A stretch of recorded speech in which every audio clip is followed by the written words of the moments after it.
ہوتا میرے عزیز یہ ہے کہ ہم اپنے بزرگوں کی یاد تو مناتے ہیں پر ان سے سیکھتے نہیں۔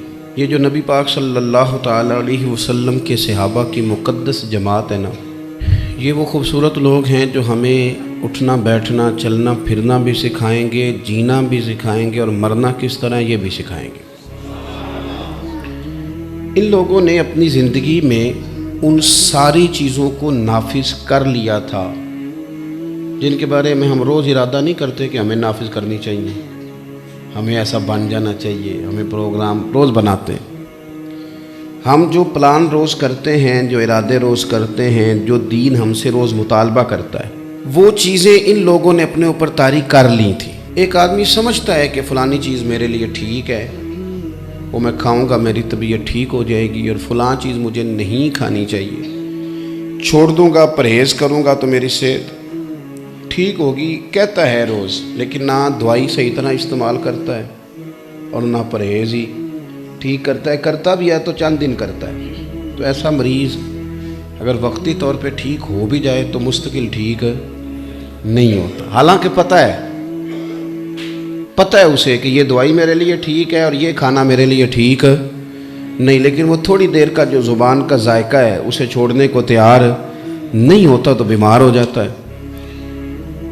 صحابہ کرام علیہم رضوان کو، اہل بیت اطہار کو، اولیاء اللہ کو یہ کمال حاصل ہوتا ہے کہ انہوں نے ناجائز چیزیں چھوڑیں، جائز اور سنت کو اور مستحب چیزوں پر انہوں نے عمل کیا، تو ان کی جو روح تھی وہ ہمیشہ کے لیے صحت مند ہو گئی، پکے تندرست ہو گئے وہ لوگ، پکے۔ پھر دوبارہ بیماری نے، روحانی امراض نے ان کا پیچھا ہی نہیں کیا۔ امیر المومنین حضرت ابو بکر صدیق رضی اللہ تعالیٰ عنہ کی زندگی کو آپ کبھی دیکھیں تو سب سے پہلی بات یہ ہے کہ انہوں نے نا حالات کا تقاضا دیکھ کر فیصلے نہیں کیے۔ ہم فیصلہ کرتے ہیں حالات کا تقاضا دیکھ کے۔ کچھ لوگ کہتے ہیں سچ بولیں گے پر ذرا سچ کا ریٹ صحیح ہو لے، ذرا ساری دنیا یہ کہنا شروع کر دینا کہ یہ بات ٹھیک ہے، یہ بات ٹھیک ہے، تو پھر چلو ہم بھی کہہ دیں گے۔ لیکن اگر سب لوگ غلط رستے پہ ہیں یا کسی نظریے کو غلط کو سپورٹ کر رہے ہیں تو اس وقت نہیں ہم سچ بولتے۔ حضرت ابو بکر صدیق رضی اللہ تعالیٰ عنہ نے اس وقت کلمہ پڑھا کہ جس وقت کوئی اور آزاد مردوں میں سے کلمہ نہیں پڑھتا تھا، اور عام آدمی نہیں، کسی ملنگ کو، کسی سادے بندے کو قائل کر لینا بات اور ہوتی ہے، ایک مالدار پڑھا لکھا اور سردار قبیلے کے بڑے۔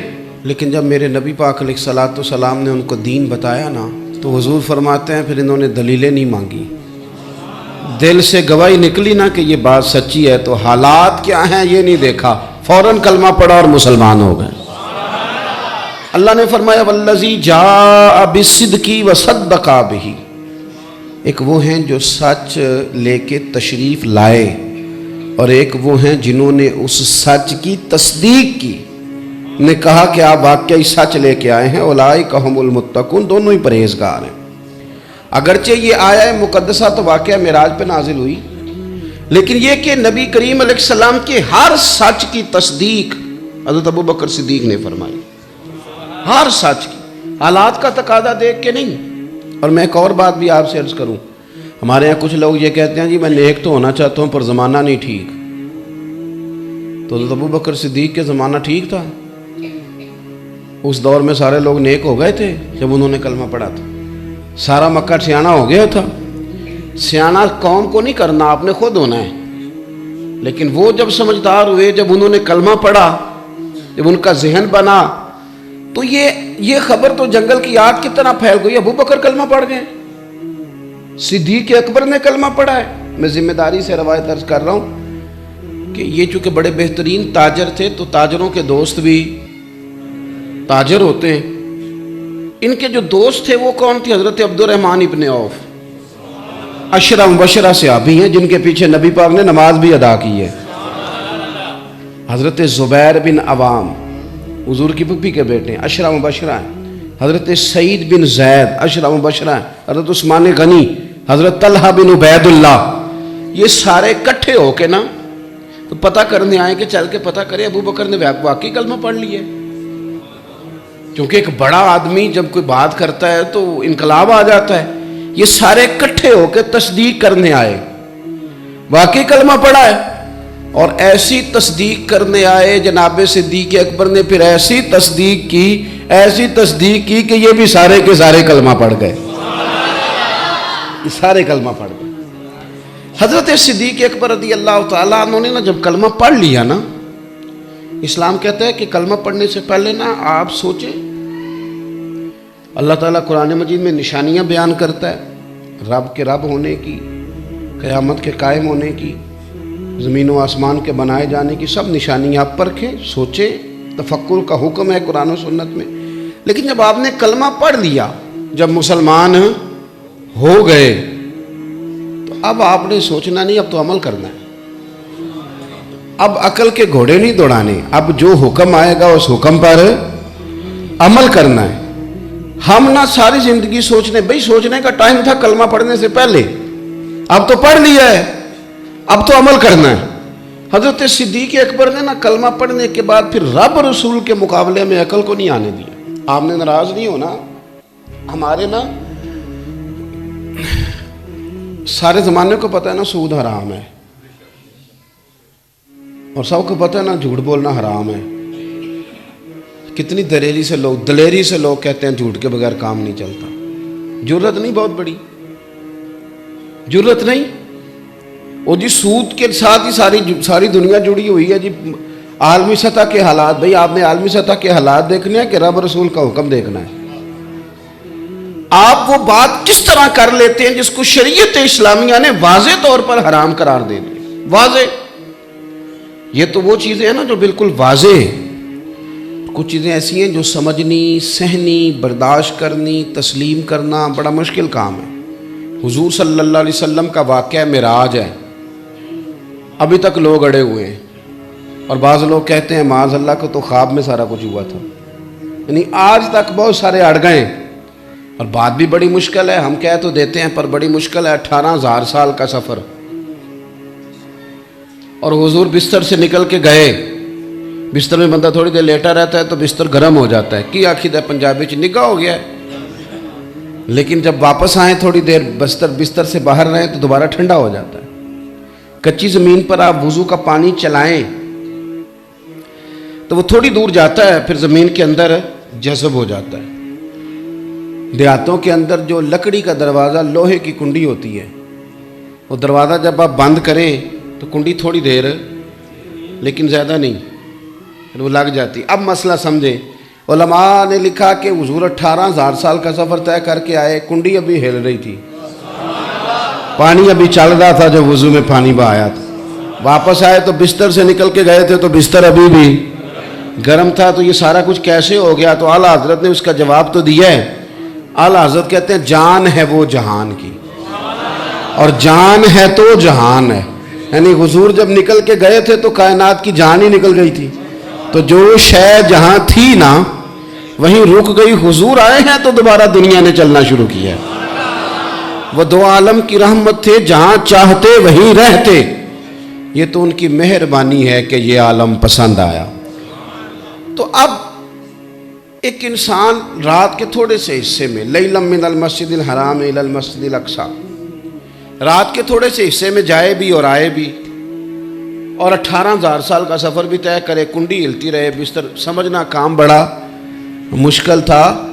اور اہل مکہ نے تو بیت المقدس دیکھی ہوئی تھی، تو وہ تو بیت المقدس کے معاملے میں بڑی تشویش میں تھے کہ کیا حضور وہاں بھی گئے ہیں کہ نہیں، رات کے تھوڑے سے حصے میں تو وہاں جانا آنا بھی بڑا مشکل کام ہے۔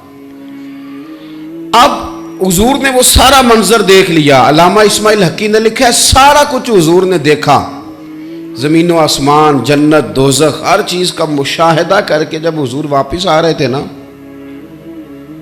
تو سرکار نے فرمایا جبریل یہ سارا کچھ میں نے دیکھ تو لیا ہے، پر اسے مانے گا کون؟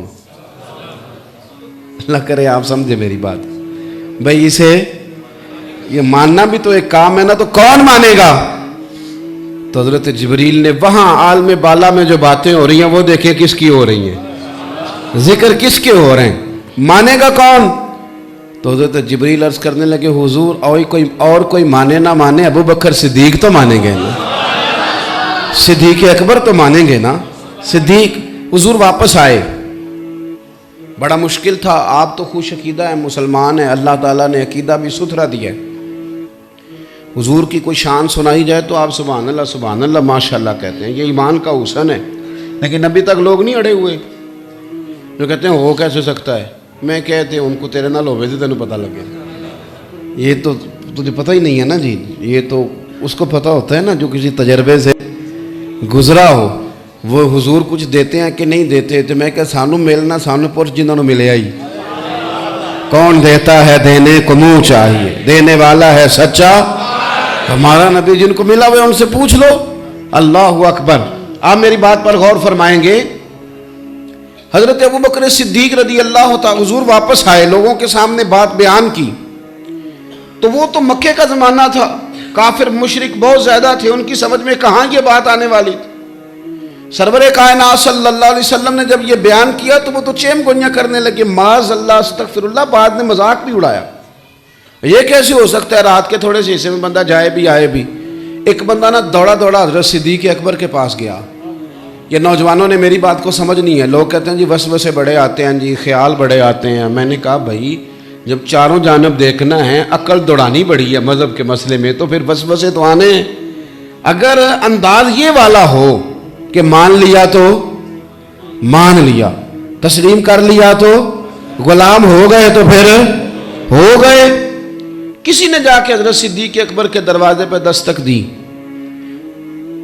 آپ باہر تشریف لائے. اس نے کہا جی اگر کوئی بندہ یہ کہے کہ میں گیا ہوں 18,000 سال کا سفر طے کر, چلیں سادی بات کرتے ہیں, میں گیا ہوں اور میں نے بیت المقدس دیکھی ہے, مسجد اقصیٰ میں نماز پڑھی ہے, ساتوں آسمان دیکھیں, جنت دوزخ دیکھی ہے, میں آ گیا ہوں اور رات کا تھوڑا سا حصہ لگا لیلم من المسجد الحرام, تو آپ مانیں گے؟ حضرت ابوبکر صدیق فرمانے لگے جب بات ماننے والی ہے ہی نہیں تو میں بھلا کیوں مانوں گا. جب اس نے کہا نا نہیں مانتا تو وہ بندہ مسکرایا, کہنے لگا بات مان گئی ہے. پھر وہ کہنے لگا بتاؤں کس نے کہا ہے؟ آپ نے فرمایا بتائیے. کہنے لگے آپ کے نبی صلی اللہ علیہ وسلم نے فرمایا ہے. اور ابوبکر صدیق نے یہ نہیں کہا جاؤں گا تو پوچھوں گا, پتہ نہیں بات کیا ہوگی, مسئلہ کیا ہوگا, کرتے ہیں نا لوگ ہیلو اجت, پتہ کروں گا. کہا حضور نے کہا ہے. کہاں؟ جناب صدیق اکبر فرمانے لگے پھر میرے نبی نے جو بھی فرمایا حق اور سچ ہی فرمایا ہے. والذی جاء بالصدق وصدق بہ اولئک ھم المتقون. ایک سچ لے کے تشریف لائے اور ایک جنہوں نے سچ کی. عقل نہ دوڑائیں اللہ رسول کے واضح احکامات کی روشنی میں, عقل نہ اتنی نہ دوڑائیں اس طرح کر لوں گا تو یہ چیز ایسے ہونی چاہیے تھی. تو یہ بس جن چیزوں کو رب نے حلال کر دیا وہ حلال ہیں, جن کو حرام کر دیا وہ اپنی مرضی پہ نہ چلیں, رب رسول کی مرضی اختیار کریں. اور آپ یقین کریں جو لوگ طے کر لیتے ہیں نا کہ میں نے شریعت پہ چلنا ہے, ان کے لیے چلنا بڑا آسان ہو جاتا ہے. آپ طے کر لیتے ہیں نا کہ بس استاد جی کے سامنے کوئی بات نہیں, استاد فرشتہ ہے, غلطی نہیں کرتا. طے کر لیا نا آپ نے کہ میرے استاد جی ہیں, ان کے سامنے کوئی بات کرنی, طے کر لیتے ہیں نا کہ میرے والد صاحب ہیں, بھئی آپ کے والد صاحب ہیں تو کیا یہ مبرہ ہو گئے, اب یہ غلطی نہیں کرتے. طے کر لیا نا نہیں کرنی تو پھر بندہ کرتا بھی نہیں. کوئی بات ہو بھی جائے نا, کوئی شکایت بعض اوقات کوئی لگائے بھی تیرے استاد کو, چپ کر میرے استاد جی ہیں, میرے ابا جی ہیں, میرے پیر صاحب ہیں, ان کے بارے میں بات سنتا. آپ سمجھ لیں میری بات کو. حضرت صدیق اکبر نے طے کر لیا تھا کہ رب رسول نے جو کہہ دینا ہے میں نے کسی کی نہیں سننی, اللہ رسول کی سننی. جب آپ یہ طے کر لیتے ہیں تو آپ کے لیے آسانی ہو جاتی ہے, آپ مشکلات سے نکل جاتے ہیں. اللہ کریم آپ کو جزائے خیر عطا فرمائے. یہ تو بزرگ بڑی دفعہ تشریف لائے اور پیار سے آئے تو میں حاضر ہو گیا. پیسے اندر صاحب کرانا ساجے تو پھر پہلا کرنی سی نا گل, لین دین تے ٹائم نال طے کریے تے تاں ہے نا. یہ میرے بزرگ ہیں, بڑی محبت سے آئے ہیں, میں نے قبول کر لیا. اللہ ان کو جزائے خیر دے اور ان کو اللہ برکت دے. اب نہ کوئی اٹھے, اللہ آپ کو خوش رکھے.